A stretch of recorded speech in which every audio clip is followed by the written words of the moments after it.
Muy buenas, bienvenidos y bienvenidas al podcast de Adelante Sierra. Muy buenas, Pablo, ¿qué tal? Hola, muy buenas, ¿qué tal? ¿Cómo estás? No paramos ni en festivos. No, estamos grabando un 1 de noviembre en una semana jodida. Yo creo que todos y todas hemos visto lo que está pasando en Valencia, en Albacete, una situación muy, muy trágica. Sí, desde aquí mandamos un abrazo grande a todo el mundo que lo está sufriendo allí. Un abrazo, además creo que se están empezando a preparar espacios de solidaridad también en la Sierra del Guadarrama porque lo que demuestra una vez más es que el pueblo organizado es el que consigue llevar la solidaridad a todo el mundo. Ya se demostró con la Filomena, se demostró con las defensas solidarias en los peores momentos de la crisis. Y estamos viendo otra vez que el pueblo organizado y solidario llega a donde las administraciones no llegan. Peleitas entre organizaciones políticas, bueno, entre gobiernos, pero la situación es auténticamente dramática y queremos también pues, dar un saludo a todos y todas las afectadas y intentaremos también difundir todas las actividades de solidaridad que haya en nuestra comarca en próximos días. Pero Hoy, vamos, dale, dale. Pablo. No, bueno, que hoy saliendo, dejando el tema de Valencia al lado, vamos a hablar de un tema que también nos ha tocado de lleno en la Comunidad de Madrid, que es el tema de la educación, que desgraciadamente no es algo de este curso, es algo que venimos lastrando desde hace muchos años en la Comunidad de Madrid con recortes, y para ello tenemos a Paula, que fue hasta el curso pasado delegada sindical en el ámbito de la educación y que es profesora de secundaria. Muy buenas, Paula, ¿cómo estamos? Hola, buenas tardes, Pablo Fernando. Pues aquí pasando este viernes 1 de noviembre. Ujú. Bueno, lo primero, ¿qué os ha llevado a convocar la huelga, a participar? ¿Qué demandas tenéis? ¿Y cuál ha sido la respuesta del equipo de Díaz Ayuso y de la Consejería de Educación?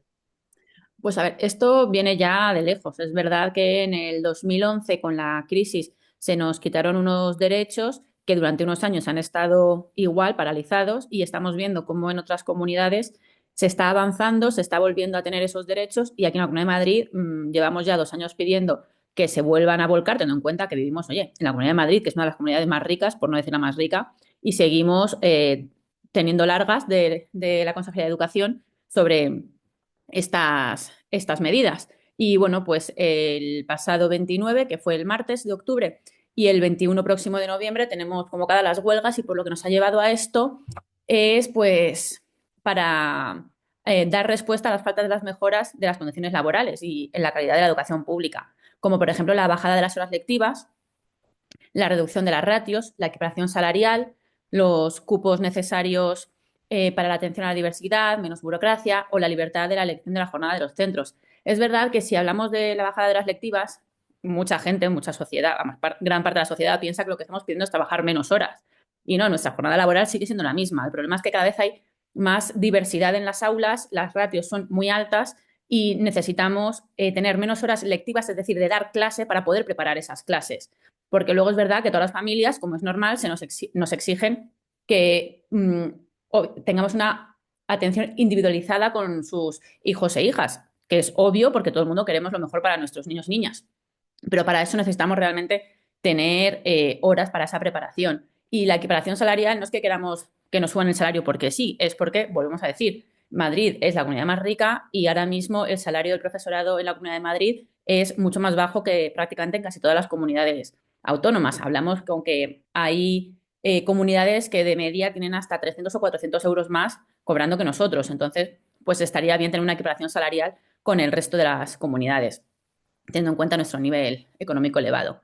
Y los cupos son necesarios para atender la diversidad. Esto es muy importante, porque es verdad que hay en centros que tenemos, pues hay orientadores, hay PTs, hay ALs, es decir, terapeutas pedagógicos y de audición y de lenguaje, pero no es suficiente. Es decir, no tenemos a uno, tendremos que tener prácticamente a uno por aula para realmente atender a esa diversidad. Y no se nos conceden en muchos centros. Hay en centros que los orientadores tienen una ratio de 500 alumnos, que es imposible atender a 500 alumnos bien, teniendo encima aulas TEA para los niños del espectro autista. Y es muy difícil trabajar en esas condiciones. Entonces, pues realmente esto es bastante importante y más con esto que nos viene de repente, que nos dice Ayuso, de cambiar la jornada a jornada partida, con la excusa de la conciliación familiar, que es lo que piden las familias, viendo que es bastante absurdo. Los niños ahora mismo en una jornada continua salen a las 4 de la tarde, igual que salen en una jornada partida. Casi todos los centros tienen extraescolares, por lo tanto, hasta las 5 o 6 de la tarde la mayoría de los centros en la Comunidad de Madrid están abiertos, sean jornada partida, sea jornada continua. Entonces, al final son intereses para las escuelas de comedor, para las escuelas, para las empresas que van a gestionar las actividades extraescolares y vemos que todo al final es un negocio para la Comunidad de Madrid. Y bueno, pues la Consejería de Educación, su respuesta ha sido bastante penosa, teniendo en cuenta que el curso pasado se estuvo hablando con ellos y nos estuvieron tuviendo en vilo durante meses y meses con reuniones. La propuesta que nos dan ahora es casi peor que la que teníamos en diciembre del año pasado. Vamos, se están riendo de nosotros una vez más y el profesorado tiene que empezar a darse cuenta, tenemos que empezar a luchar e intentar que las familias de nuestros niños y niñas y en general la población de la Comunidad de Madrid se dé cuenta de que no luchamos por unos intereses solamente personales, sino que luchamos porque la educación pública en nuestra comunidad mejore. Sí, has hablado de la situación laboral que tenéis los profesores y profesoras. ¿Cómo afecta directamente a la calidad de la educación pública en la Comunidad de Madrid y sobre todo a los alumnos de las alumnas? Pues a ver, obviamente, el que haya de media 25 niños por clase, que siempre se deja un tanto por ciento, es decir, hay en clases que tenemos hasta 28 niños, pues es muy complicado poder dar ese individualismo y esa atención particular a cada niño o niña. Es muy difícil en las clases, por ejemplo, de lengua, yo que soy profesora de francés, es muy difícil que puedan aprender un idioma de forma correcta si tenemos a más de 20 niños que no les podemos hacer participar. Una lengua es algo vivo, tienen que hablar y es imposible en 50 minutos de clase que podamos hacer juegos divertidos, teatralizaciones y cosas que realmente les motiven para poder hablar. Entonces, pues en las ratios es una de las cosas que más van a disminuir la calidad de esta educación pública. Y luego, pues también, no solamente las ratios, sino pues el no tener los profesores adecuados para la atención a la diversidad y el número de estos profesores y de este profesorado en los centros es muy importante. Y luego, pues en la Comunidad de Madrid, que vemos como año tras año, a principio de curso, nunca tenemos todo el profesorado en plantilla el día 1 de septiembre, que es cuando empezamos a trabajar, porque parece que es que no empezamos hasta que empiezan las clases. Pero nosotros el 1 de septiembre ya estamos en los centros y estamos ya trabajando. Y hay veces, pues este año, por ejemplo, en mi centro, hasta hace, no sé si 15 días o 3 semanas, no teníamos a todo el profesorado en plantilla. Y eso es muy complicado porque los niños y las niñas, vamos, en este caso, los chavales y las chavalas, no tienen, pues en caso, por ejemplo, de mi tutoría, no han tenido educación física hasta hace nada, porque pues no había profesor que pudiese venir a sustituir al que teníamos de baja. Entonces, pues al final, esa situación, la línea es muy delgada entre los beneficios laborales de la comunidad educativa con los beneficios de esa calidad educativa para los niños y las niñas. Comentabas antes, Paula, el tema de que la lengua es algo vivo y que se tiene que practicar y enseñar hablando y demás. Yo te quiero preguntar por el programa de bilingüismo en la Comunidad de Madrid, ¿cuál ha sido vuestra experiencia en los últimos años y cómo está afectando a la igualdad de oportunidades educativas de los alumnos y las alumnas? A ver, esto también, como todo, viene también de largo. Yo, por ejemplo, tengo dos niños, la mayor va a hacer ya 9 años y cuando entró al colegio en educación infantil, al que va, una de las primeras cosas que nos dijeron es que el programa de bilingüismo en la Comunidad de Madrid, que antiguamente tú salías del colegio en sexto de primaria y si tenías cierta calificación en inglés, pasabas obligatoriamente al instituto a la parte de sección en inglés. Pues vemos como eso no debió de funcionar mucho, muchas quejas, porque obviamente no todos los niños y niñas, aunque tengan buenas notas, están capacitados para poder hacer eso, porque no tienen las mismas condiciones familiares, y eso es muy importante en la educación. Y ya a nosotros nos dijeron en su momento que no, que ya había cambiado y eran los padres los que decidían, que aunque los niños tuviesen un 10 en todo, los padres son los que decidían si querían ir a la parte del programa bilingüe o si querían ir a la parte del programa normal. Eso ya es para mí un punto de inflexión en el que se dan cuenta de que no funciona tan bien su programa de bilingüismo. Esto de la misma forma que ahora, el año pasado, ya empezamos a ver que iban recortando qué asignaturas no se daban en inglés. Ahora, por ejemplo, sociales las están dando en castellano. Pues es como otra parte de lo mismo no nos está funcionando.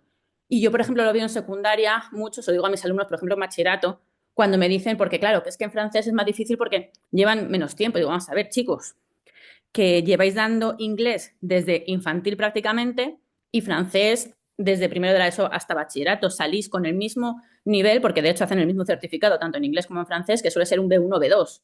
Entonces, hay algo que falla ahí en ese programa.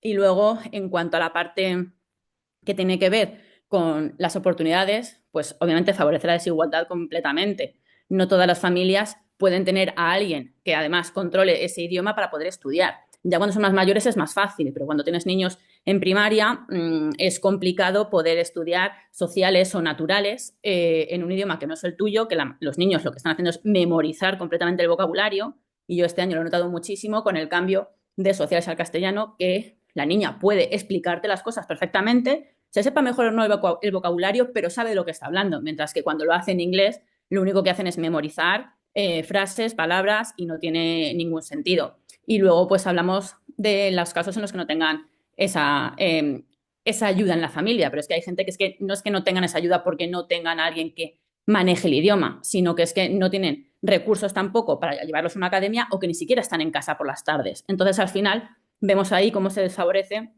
a los niños con más dificultades, tanto sociales, económicas, como de aprendizaje. Y estamos en la Comunidad de Madrid, es un territorio de la libertad, sobre todo para el bolsillo privado. Vemos también cómo se favorece la educación concertada, ese modelo creo que además que perjudica la inclusión y la equidad.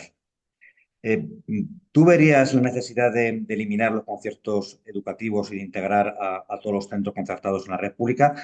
Y además otras reivindicaciones que tienen las organizaciones de izquierdas también hablan de plantear la incorporación de las escuelas infantiles privadas y concertadas al sistema público para asegurar realmente la educación pública desde los 0 a 3 años, no que se subvenciona a esas escuelas, como está haciendo ahora desde la Comunidad de Madrid.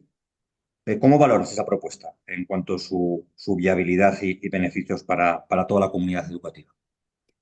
Pues por un lado, teniendo en cuenta que soy profesora de educación pública, pero que he trabajado tanto en concertada como en privada, porque el sistema de educación pública, con las oposiciones que tenemos, también es muy complicado entrar y no es tan fácil el poder estar dando clase, pues tienes que ver cómo funcionar y estás en toda, al final pasas por casi todos los tipos de educación. La concertada, vamos a ver, partiendo de que la educación se supone que es un derecho y tiene que ser pública y gratuita, toda esa educación tendría que ser pública, porque estamos hablando de concertada, pero parece que la concertada simplemente es un ente que está ahí, porque claro, sabemos que no es privada, pero realmente hay que hablar bien. Es una educación pública, es decir, es una educación privada que está costeada con fondos públicos, es decir, estamos todos pagando esa formación a unos pocos privilegiados que luego pueden tener cierta capacidad económica para pagar esos pluses que tiene esa educación, pero realmente estamos pagando entre todos. Entonces, eso ya es un modelo que es totalmente desigualitario para la sociedad. Entonces, pienso que es verdad que sí que habría que eliminar los conciertos, que no tienen ya ningún sentido. En su momento, pues podrían haberlo tenido, no te digo yo que no, pero ahora mismo no habría ningún sentido en esos conciertos educativos y habría que integrarlos a los centros de la red pública, teniendo en cuenta que además la mayoría de estos centros concertados son centros más actuales, donde tienen mejores servicios, y hay en poblaciones, por ejemplo, en Morazarzal, que tenemos 2 colegios públicos y un instituto, y luego un colegio privado, que bueno, pues quien quiera costearse esa educación por un tipo de modelo, por un bilingüismo diferente o por el modelo que quieran de educación, está bien, pero tenemos también un colegio concertado, que al final vemos cómo ese colegio concertado de nueva construcción tiene unos beneficios, está construido además en suelo público y tiene unas mejores instalaciones que uno de los 2 colegios que tenemos, que es el Colegio del Raso, bueno, realmente que los 2 colegios, ¿no? Pero que el Colegio del Raso, que es el colegio más antiguo que hay aquí en el municipio, y estaría muy bien que no necesitamos un colegio nuevo en Morazazán, necesitamos que el colegio concertado se les quite ese concierto y puedan volverse a la red pública, que no estamos diciendo dejar a profesorado, a miles de profesores en la calle, ¿no? Que habría que ver cómo hacer que ese profesorado también se integrase en la red pública y ver cómo poder mejorar la calidad de la educación para todos y todas. Y en cuanto a la etapa 03, obviamente la etapa 03 tiene que ser pública, tiene que estar integrada en la red pública, porque al fin y al cabo sigue siendo educación, que parece todavía tenemos muy integrado, si pasa en primaria y en secundaria, más en educación infantil, tenemos integrado que dejamos a los niños en un centro escolar, da igual de la etapa que sea, y ya se encargarán de ellos. Son como tipo guarderías, eso que decíamos antiguamente. Y no, hay que tener en cuenta que la etapa 03 es muy importante para el desarrollo tanto mental como motor de los niños. Es una etapa muy importante y esas educadoras infantiles no están ahí simplemente guardando niños, están educándolos, están enseñándoles a cómo empezar a pensar, a empezar a hablar, a moverse, que es una etapa muy importante y la verdad es que los tenemos bastante olvidados, sobre todo con los contratos que tienen, los convenios que tienen, las ratios que tienen, que es muy difícil trabajar. Y ahora, por ejemplo, la Comunidad de Madrid sí que está empezando a hacer esta etapa 03 en centros de la red pública de infantil primaria y yo ahí, pues esa parte, por ejemplo, no es correcta. La etapa 03 tiene su sentido, bueno, yo vería la 06 directamente planteada en un centro diferente, porque es verdad que las necesidades que tienen son diferentes, es verdad que tienen unas aulas y unos centros con unas cualidades diferentes y hasta ahora tienen a veces unos apoyos que son más, que si entran a la red de primaria no los van a tener porque va a ser la excusa para la Comunidad de Madrid de quitar todos esos apoyos que tienen el profesorado de educación infantil, que es bastante poco, pero por lo menos lo tienen, cosa que no tenemos luego en primaria y en secundaria. Entonces, pues la gratuidad de 0,3 sí, pero en las escuelas infantiles y no en los centros, que si ya tenemos problemas de espacio, si tenemos que añadir a los 0,3 también es un poco complicado, la logística es bastante difícil. Comentabas antes el caso de un colegio en Muertazaal, pero bueno, yendo un poquito más a toda la comarca, ¿cuál es la situación que tenéis en la Sierra de Guadarrama en comparación, por ejemplo, a la capital o a otros municipios del sur? Y en tema de infraestructuras, en personal docente, ¿y qué estrategias podéis llevar para mejorar la situación que tengáis? Pues a ver, justamente yo el otro día lo estaba pensando porque además nuestra comarca, la Sierra del Guadarrama, también se parece un poco a la parte de la Sierra Norte. Es decir, son pueblos que están muchas veces muy desperdigados, que son centros que no están cercanos unos de otros, que un pueblo a lo mejor antes tiene un centro educativo. Entonces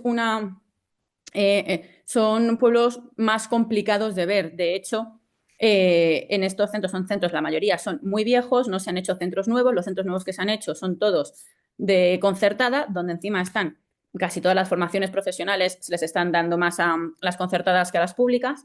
Y, y en cuanto a los profesores, pues como he dicho antes, si ya es difícil tener profesorado listo el 1 de septiembre, en la sierra todavía cuesta mucho más, porque estamos peor comunicados, que sobre todo la parte del sur y del este de Madrid con Madrid, y somos pueblos que los hay, pues bueno, Marzazá sí que tiene autobuses cada poco, pero salen de Moncloa o de Plaza de Castilla y entonces, pues dependiendo de dónde vivas de la Comunidad de Madrid, es muy difícil que el profesorado quiera aceptar un puesto en la sierra. Entonces eso se hace complicado también la idiosincrasia de la Sierra del Guadarrama.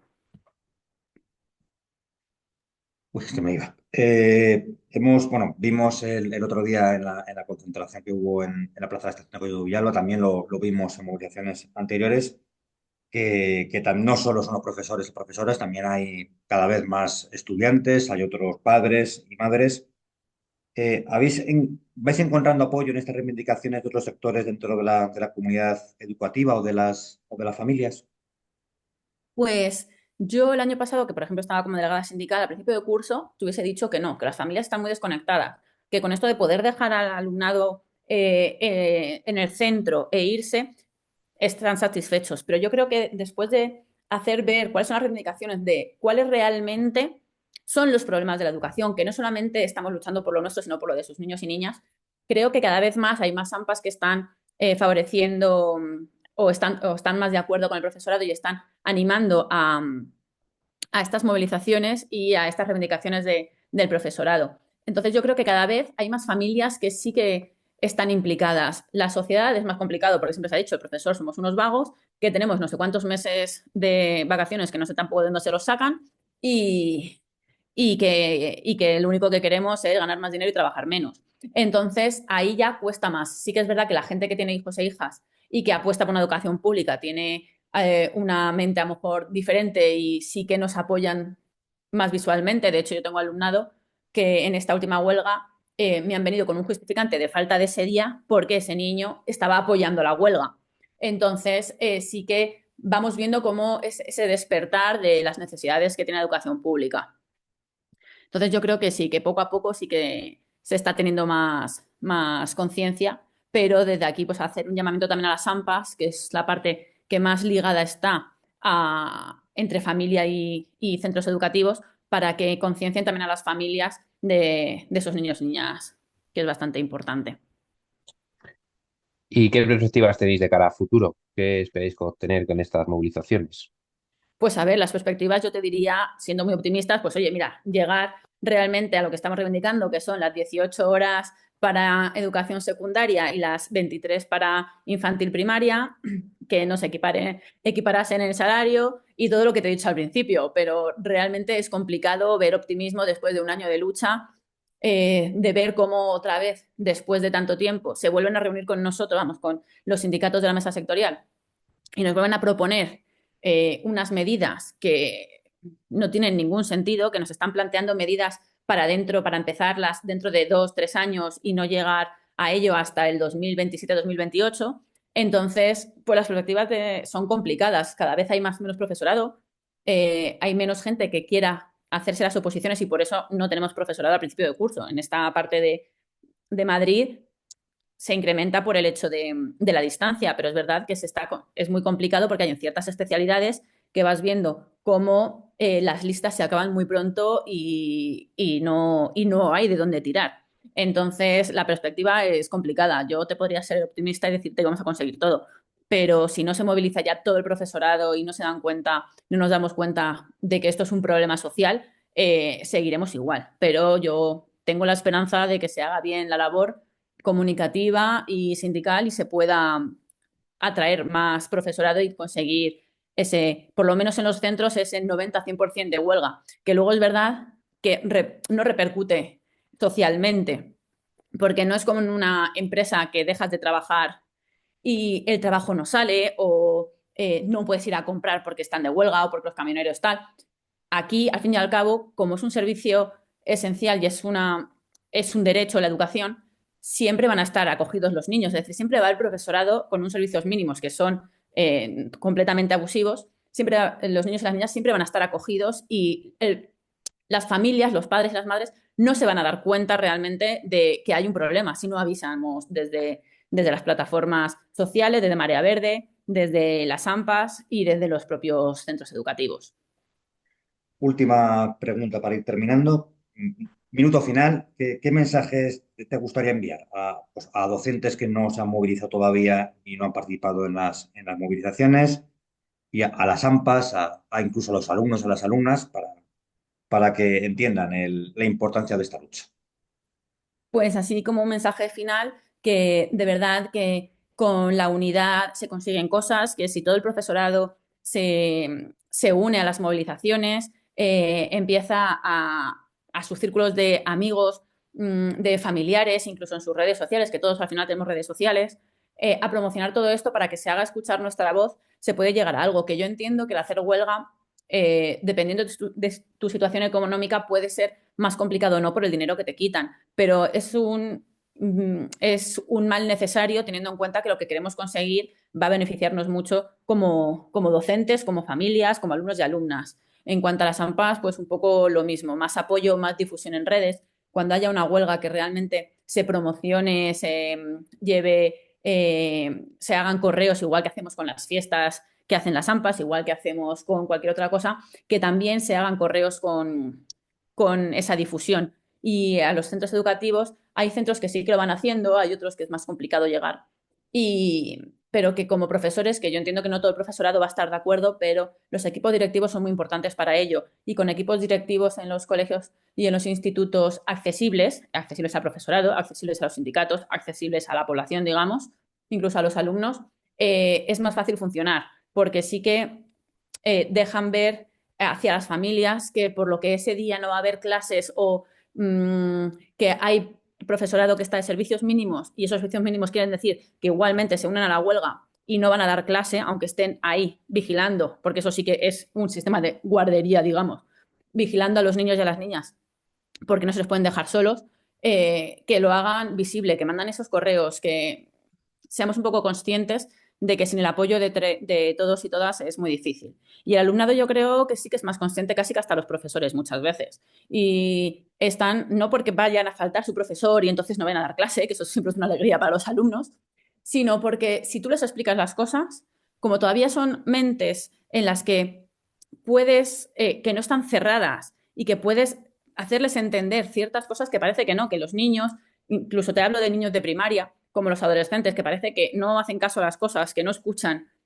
Realmente lo que no hacemos es nosotros escucharles a ellos, porque ellos hablan perfectamente, explican las cosas y yo creo que están casi más concienciados que nosotros como docentes. Entonces ellos yo creo que nada, simplemente pues que sigan apoyando, que en estos momentos son huelgas laborales, no educativas como tal, cuando sean educativas que intenten transmitirlo a las familias, que también dejen de ir a los centros, que se vean centros vacíos como pasaba antiguamente en el 2011 y que a lo mejor eso es lo que realmente socialmente tenemos que llegar a conseguir, que los servicios mínimos, aunque sean muy altos, los colegios tengan casi que cerrarse porque no haya ni profesores ni alumnos. Y ya para finalizar, Paula, tenemos aquí una costumbre de hace unos pocos programas que es que nos recomiendes una canción a todas. Sí, pues me ha costado un poco la elección de la canción, pero bueno, finalmente creo que la educación es sistema de habeas corpus, que se ve ¿Y tú, mucho como el profesorado quiere ahí, qué es lo que nos dicen a los alumnos, estar ahí 7 horas callados, adoctrinados, adoctrinados porque no les dejamos pensar, porque estamos ante hablando nosotros. Entonces yo creo que es muy, ilustra mucho el cómo se siente el alumnado, que también hay que ponerles un poco en el foco. Ujú. Fernando? Juan Carlista, de Parque Sur, han sacado el disco además hace unos días, la canción la habían sacado ya antes. Pues yo me voy a ir a una de hace muchos años, que es Jodido Futuro, de Celtas Cortos. Mira, esa también la había pensado yo, menos mal que al final no he decidido esa. Pues a veces nos Pues está pasando. Bueno, pues muchísimas gracias, Paula. Como siempre decimos, esta es vuestra casa. Cualquier cosa que necesitéis difundir, apoyar obviamente la educación pública, pues aquí nos tenéis y cuando queráis podéis volver por aquí, por Pues esta muchísimas humilde gracias. casa. Pablo, nos vemos, nos escuchamos la próxima la semana que semana. viene nos vemos. Y además os animamos a todos y a todas, si todavía no lo habéis hecho, pues a suscribiros, a daros seguir al podcast de Adelante Sierra, porque así además podréis seguir todas las novedades de nuestro humilde podcast. Un abrazo, hasta luego. Abrazo, chao.